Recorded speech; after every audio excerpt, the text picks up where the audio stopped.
बाजार बोलता है इसमें एफआईएस के डेटा से शुरुआत करते हैं। एफआईएस के डेटा को मैं देखें तो क्या परिवर्तन हुआ है कल के सत्र में। तो कल के सत्र में दिशा तो लगभग वही है, लेकिन आंकड़े बदल गए हैं। दिशा वही, एफआईएस की सेल और डीआईएस की बाय। 3661 करोड़ की बाय, 1945 करोड़ की सेल एफआईएस की तरफ से। ये दोनों का ट्रेंड बना हुआ है। आगे देख लेते हैं एशियन मार्केट कैसे ट्रेड कर रहे हैं और अमेरिकन मार्केट कल किस तरह से क्लोज हुए। उसके बाद देखते हैं तो American market flat to negative बंद हुआ। शंघाई फ्लैट है, हैंगसेंग फ्लैट टू नेगेटिव है। निकाई में आज थोड़ी प्रॉफिट बुकिंग आती हुई दिख रही है, करीब 1.5% नीचे, और कोस्पी में करीब 0.25% का उछाल। तो मिले जुले संकेत हैं एशियन मार्केट से। एक बार देख लेते हैं कौन से काउंटर हैं जो कि आज बड़ा दिखा रहे हैं। तो बड़ा दिखाने वाले शेयर्स में केशोराम इंडस्ट्रीज करीब 19%, लॉयड्स इंजीनियरिंग करीब 6.5%, लॉयड्स करीब 5.5%, स्पाइस जेट करीब 4.5% और बानको इंडिया करीब 4%। तो काफ़ी सुर्खियों में बना हुआ है बानको। एक बार टॉप लूजर्स देख लेते हैं कौन से काउंटर हैं जो कि गिरावट में ज़्यादा ही तेज गिरे हुए हैं। एचसीसी 5.25% नीचे है, एडजस्टेड प्राइस है ये इसका। एक्चुअली राइट इशू को लेकर एडजस्टमेंट आई है आज, जिसकी वजह से आपको दिख रहा होगा 20% भी दिख रहा होगा कुछ लोगों को, लेकिन डरना घबराना नहीं है। वो आपको राइट इशू एंटाइटलमेंट मिलेगा जिन लोगों के पास शेयर है, तो डरे नहीं आज। केन्स टेक्नोलॉजीज करीब 5% नीचे है, रूट मोबाइल करीब 4%, सफायर फूड और एनआईटी एमटीएस करीब 3.5% नीचे। आगे बढ़ते हैं सर। कुछ खबरें आरबीआई पॉलिसी से भी जुड़ी हुई तो रही हैं, लेकिन इंपॉर्टेंट चीज़ है पुतिन का भारत दौरा, जिसमें कि पुतिन कल भारत आ गए हैं, रूस के राष्ट्रपति, और साथ ही व्यापार बढ़ाने पर बातचीत भी हो रही है दोनों देशों के बीच में। भारत रूस के बीच में करीब 57 बिलियन का सालाना ट्रेड होता है और 2030 तक इसको 100 बिलियन ले जाने की बातें हो रही हैं। लेकिन इस पूरे बिजनेस में एक ही प्रॉब्लम है, वो है कि हम रशिया से ज़्यादा इंपोर्ट करते हैं, रशिया हमसे खास इंपोर्ट नहीं करता है। हम इंपोर्ट क्या कर रहे हैं? Crude oil. आप एक बार डेटा देख लीजिए भारत रूस के बीच में इंपोर्ट एक्सपोर्ट का डेटा, तो आपको क्लियर हो जाएगा कि हम कितना इंपोर्ट कर रहे हैं और मेजरली क्या इंपोर्ट कर रहे हैं। इस $70 बिलियन में हमारी क्या व्यापार हो रहा है, तो उसमें देखें तो भारत रूस के बीच में जो इंपोर्ट एक्सपोर्ट है उस डेटा को पहले देखते हैं। $57 बिलियन का हमारा क्रूड ऑयल का इंपोर्ट है रशिया से, और $2.4 बिलियन का हमारा इंपोर्ट है रशिया से वेजिटेबल ऑयल। फर्टिलाइजर इंपोर्ट करते हैं, कोल इंपोर्ट करते हैं, डिफेंस इक्विपमेंट इंपोर्ट करते हैं। एक्सपोर्ट क्या करते हैं हम? इंजीनियर गुड्स, इलेक्ट्रॉनिक्स, फार्मा और टी और टेक्सटाइल। तो ये मेजर हमारे एक्सपोर्ट है। तो अब हमारी सरकार कह रही है कि भाई जहाँ पर हम एक्सपोर्ट करते हैं उन्हीं की वैल्यू बढ़ाई जाए, थोड़ा सा उस पर थ्रस्ट किया जाए और नए प्रोडक्ट्स को भी एक्सपोर्ट लिस्ट में डाला जाए जो कि रशिया हमसे खरीद सके। तो व्यापार बढ़ाने पर बातचीत है।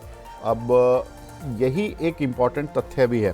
प्रशांत सर, देखिए पुतिन आए, बाकी जियोपॉलिटिकल बातें तो होती रहेंगी, उनके क्या सोच है, क्या उसका इम्पैक्ट होगा डोनाल्ड ट्रंप के ऊपर, अमेरिका की नीतियों के ऊपर, लेकिन ये जो ट्रेड बढ़ेगा भारत रशिया का, इसमें आपको कहाँ सबसे ज़्यादा अपॉर्चुनिटी दिखती है?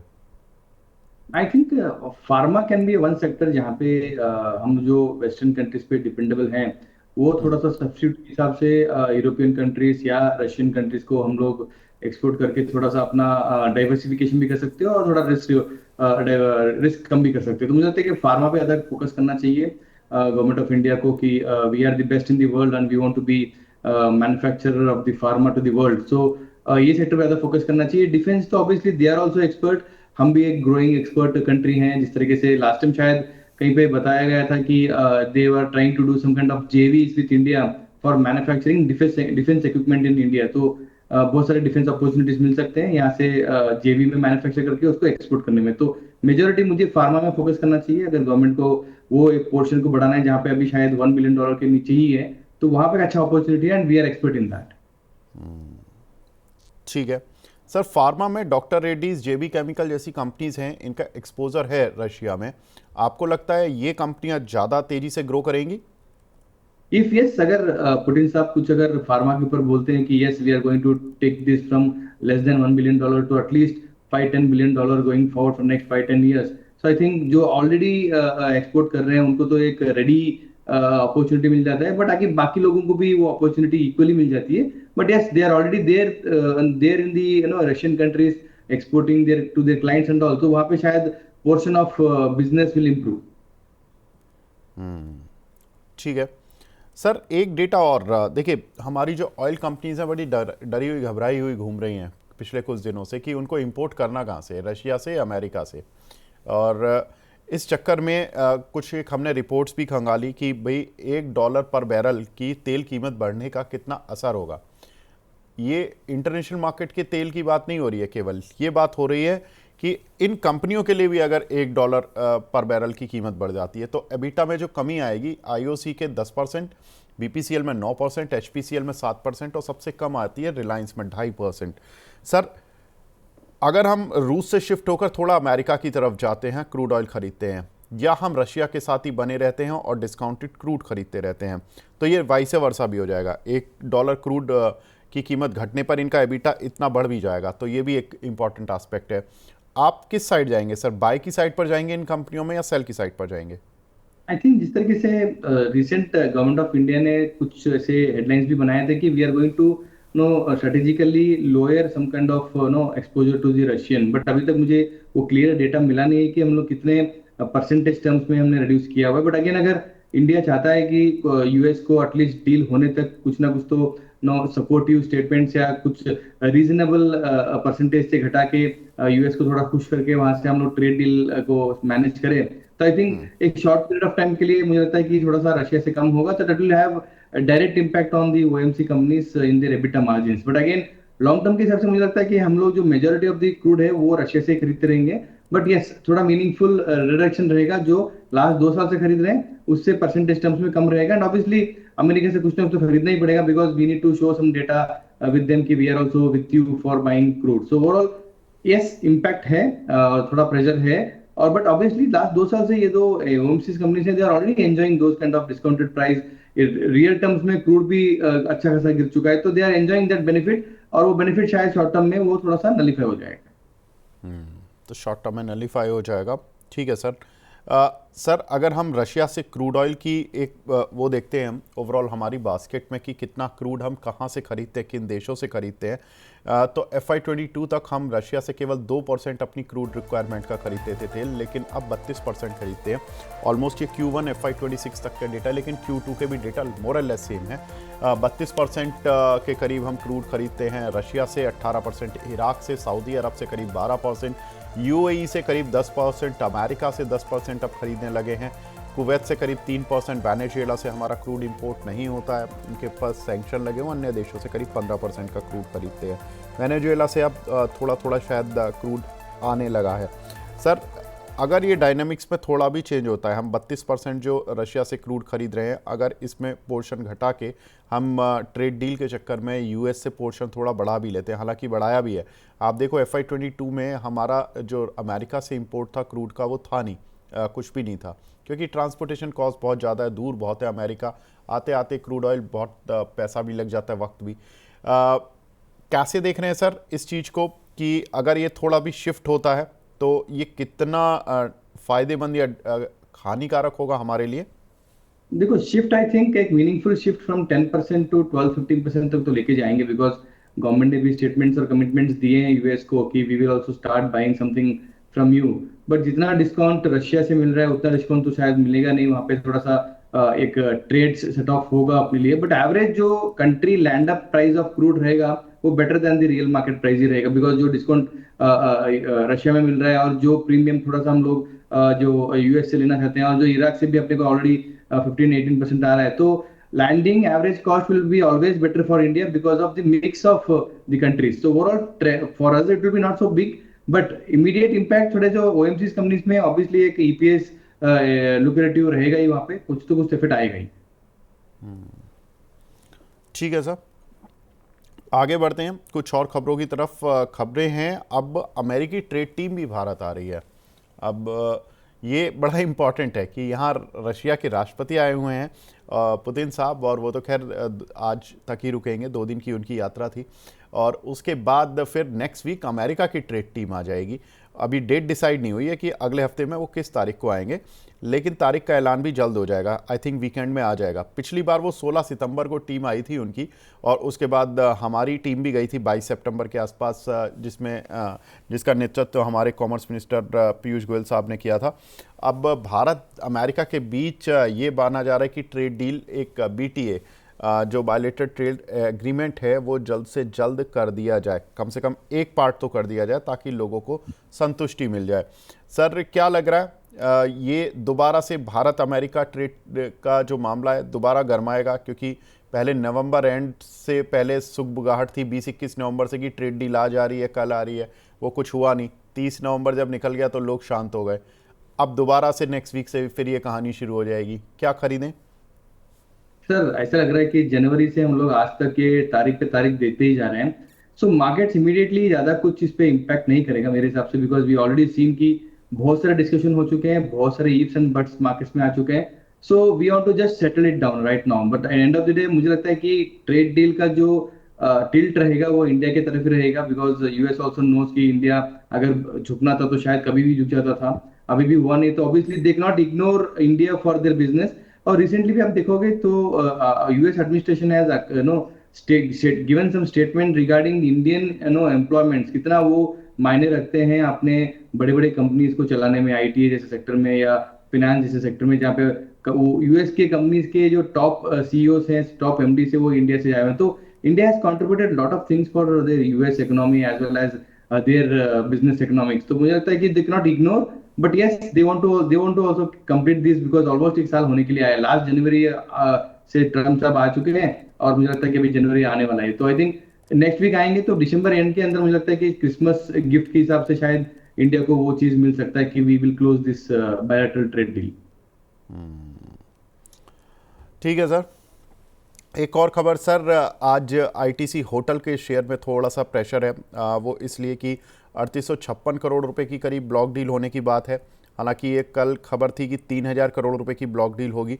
205.65 रुपये के आसपास ये डील होने की बात हुई है। इसमें देखिए सर, जो ब्रिटिश अमेरिकन टबैको कंपनी है, इसका कंपनी में करीब 15.3% हिस्सा है, यानी कि करीब 15.5% की हिस्सेदारी है। हिस्सेदारी की वैल्यू करीब 6600 करोड़ है, जिसमें से लगता है कि उन्होंने आधे से ज़्यादा हिस्सा बेच दिया है। सर, कैसे देखें इस ब्लॉक डील को? सर थोड़ा सा ओवरहैंग था ये, मतलब सूनर दी डीमर्जर हैपेंड, मुझे लगता है कि ये एक बड़ा हर्डल था कंपनी के ग्रोथ के लिए। प्रेशर जो है वो इन टर्म्स ऑफ सेलिंग जो ऊपर से आने वाला था, तो 50% तो अभी खत्म हो चुका है। I think investors should start buying on valuations.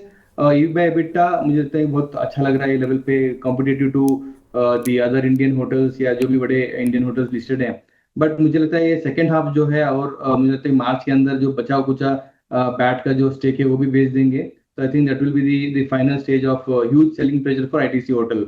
मैं तो बहुत पॉजिटिव हूँ होटल सेक्टर पे, आईटीसी पे तो बहुत पहले से ही पॉजिटिव हूँ। Even Lemon Tree is our favourite stock in the hotel sector. I will wait for the second tranche, अगर वो भी खत्म हो जाता है और जो भी भाव मतलब 200 हो 220 हो, मैं वहां से पॉजिटिव मोमेंटम लेना चालू कर दूंगा। ठीक है, तो आईटीसी होटल पर बात हुई। सर का व्यू तो पॉजिटिव ही है यहाँ पर। सर, अगला काउंटर हिंदुस्तान यूनिलीवर। आज इसमें भी डिमर्जर का एडजस्टमेंट हो गया है। क्वालिटी वॉल्स के साथ जो डिमर्जर था उसकी रिकॉर्ड डेट थी आज, 1:1 के रेशो में डिमर्जर हो गया है ये। आज काउंटर 4% नीचे भी है। माना जा रहा था कि जो 3% का जो टोटल रेवेन्यू कंट्रीब्यूट करता है क्वालिटी वॉल्स हिंदुस्तान यूनिलीवर में, तो इसी रेशो में शायद डिमर्जर आएगा। 4.5% काउंटर नीचे है। क्या लग रहा है आपको सर, ये लेवल्स अच्छे हैं, खरीदारी करनी चाहिए या अभी रुकना है?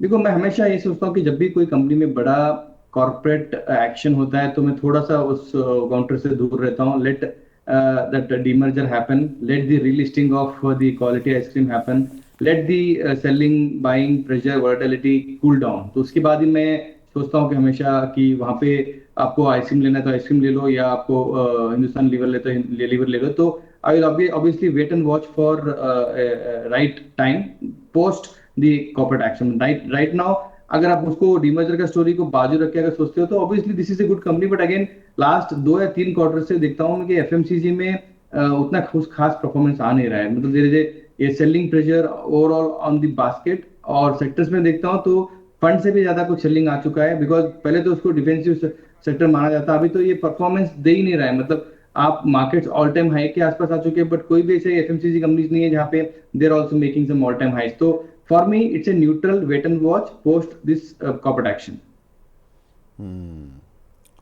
सर अगर आइसक्रीम के शेयर लोगों को मिलेंगे, जिन लोगों के पास हिंदुस्तान यूनिलीवर है, वो बात आ रही है कि फरवरी मार्च में लिस्ट हो जाएगा। लिस्टिंग कितने प्राइस पर होनी चाहिए, किस वैल्यू पर होनी चाहिए? आपके पास कोई अगर डेटा हो या नहीं, मैंने इस पे कुछ कभी काम नहीं किया है डीमर्जर वैल्यूएशन पे, बट ओके। उतना कुछ खास नहीं है। I think that will be very much minimal. Post listing ही इस पे अच्छा मार्केट एक देख सकते हैं, बिकॉज हम लोगों को अच्छा सा differentiated balance sheet, differentiated PNL account, differentiated cost no efficiency सब मिलेगा, तभी उसको कुछ अच्छा वैल्यू निकाल सकते हैं। But I think it may be like a 5 to 10% of the x H U L. मतलब मेरे हिसाब से अगर इसको 50-60 रुपए के आसपास भी देखें या 100 रुपए के आसपास भी देखें, तो मुझे लगे एक अच्छा वैल्यू रहेगा क्वालिटी वॉल्ट्स के लिए। लोग कह रहे हैं कि सर आइसक्रीम बिजनेस अलग होने से एचयूएल के जो मार्जिन्स है उल्टा बढ़ जाएंगे, क्योंकि आइसक्रीम बिजनेस में मार्जिन्स निकल नहीं रहे थे और अब इनके अलग होने से उल्टा सेल तो भले ही कम होगी लेकिन मार्जिन्स बढ़ जाएंगे। तो ऑब्वियसली इससे कम। जी। जब भी कोई डीमर्जर करते हैं तो उसमें थोड़ा सा शेयर होल्डर अनलॉकिंग के हिसाब से कोई एक कंपनी को तो ज्यादा बेनिफिट होगा और एक कंपनी को अच्छा फोकस मिलेगा कि वो कंपनी को कैसे ग्रो करे। जिस तरीके से टाटा मोटर्स में भी सीवी और पीवी किया है, तो obviously CV got a major traction towards positive and PV is still remaining under pressure due to the global challenges. तो जब भी डीमर्जर होता है तो ये कंपनी को बेनिफिट होगा ही, may not be immediately, but again cost efficiency पे या डेट रिस्ट्रक्चरिंग पे वो एक बड़ी कंपनी को बेनिफिट ही होगा। ज़्यादातर रिपोर्ट सर 1 से लेके 4% तक के ही उन्होंने रेवेन्यू कट किए हुए हैं कि एचयूएल से रेवेन्यू कट हो जाएंगे, ज़्यादातर की यही एक्सपेक्टेशन है। एबिटा सब कह रहे हैं कि बढ़ जाएंगे और वैल्यूएशन और बेहतर हो जाएगी एचयूएल की, क्योंकि वो डिमर्जर आ जाएगा। ठीक है सर, देखते हैं अब एचयूएल कैसे प्रतिक्रिया लेता है। आज तो 4.5% करीब नीचे है, लेट्स सी। आगे बढ़ते हैं सर और एक खबर की तरफ, जो खबर है टाटा पावर पर। टाटा पावर में मुंद्रा प्लांट से 31 दिसंबर से दोबारा प्रोडक्शन शुरू हो रहा है। इसको लेकर काफ़ी कुछ प्रॉब्लम पहले भी रही हैं। सर कैसे देख रहे हो टाटा पावर के शेयर को? आई थिंक प्राइस एक्शन में कुछ ज्यादा मुझे फर्क नहीं लगता है। ये जो न्यूज आया हुआ है अभी, it was on the cards की ये सब न्यूज़ बहुत सालों से चल रही थी, हर्डल्स जो है। बट अभी भी मुझे this will not give us very clear indication कि ये प्राइस एक्शन में कितना मोमेंटम आएगा। मीनिंगफुल इम्पैक्ट तो मुझे नहीं लगता है कि कोई पीएनएल में ज्यादा दिखना चाहिए। तो overall I am very much neutral based on this news, and even based on the price action last May या मार्च से देख रहा हूँ टाटा पावर ऑलमोस्ट 380, 400, 410 यही रेंज में कंसोलिडेट होते रहा। तो I don't expect any big momentum in Tata power in the near term. Tata power में कोई खास पावर अभी प्रशांत जी को तो नहीं दिख रही है। चलिए, अब हमारे साथ दूसरे पावरफुल बंदे जुड़ चुके हैं। हमारे साथ अंशुल जैन साहब जुड़ चुके हैं, हेड ऑफ रिसर्च हैं लक्ष्मीश्री इन्वेस्टमेंट के। अंशुल भाई, गुड मॉर्निंग। नमस्कार नमस्कार प्रशांत भाई को भी वेरी गुड आज मॉर्निंग। आज आज प्रशांत भाई को केवल नमस्कार ही करोगे? आपने मैसेज भी किया है? नहीं नहीं, प्रशांत भाई कल से नाराज चल रहे हैं। क्यों? पुतिन का इंतजार कर रहे थे, मैं वीडियो कॉल लेके टपक पड़ा बीच में। अच्छा, लेकिन आपने प्रशांत भाई को विश किया है नहीं किया है बर्थडे का? अरे तो एकदम सुबह सुबह विश किया था, एक बार दर्शकों के सामने विश कर दे रहे हैं, happy birthday. Thank you Anshul भाई। चलिए, ये बढ़िया है। तो अंशुल भाई, अब ये बताएं, ये निफ्टी करीब 100 पॉइंट ऊपर आ गई है और बैंक निफ्टी में भी अब थोड़ी सी रिकवरी तो आ रही है। आप कल बोल रहे थे कि ये 26,170-72 तक चली जाएगी, जा रही है क्या निफ्टी? हाँ सर, कल बीटीएसटी देके गए थे, सुबह भी बुक किया है, अभी फ्रेश बैंक निफ्टी और निफ्टी बाई दिया है। 26,184, 26,172 की जोन आते हुए दिख रही है। बैंक निफ्टी में आज रिलेटिव आउट परफॉर्मेंस है। प्रोबेबली 59,600 के ऊपर टिकते से बैंक निफ्टी भी आउट परफॉर्म करना चालू करेगी। 59,867 तक का टारगेट खुलना चाहिए। तो हमने दोनों में कल बीटीएसटी भी दिया था और बुक करके भी फ्रेश लॉन्ग भी दिया है। ठीक है, तो अभी मतलब निफ्टी का एग्जैक्ट टारगेट क्या रहेगा सर? अभी तो 184 पकड़ के चलेंगे सर, 172 184 की जोन है, वही रेजिस्टेंस जोन है, उसी को फिलहाल के लिए टारगेट पकड़ के चलेंगे, उसके ऊपर निकला तो फिर टारगेट रिवाइज करेंगे।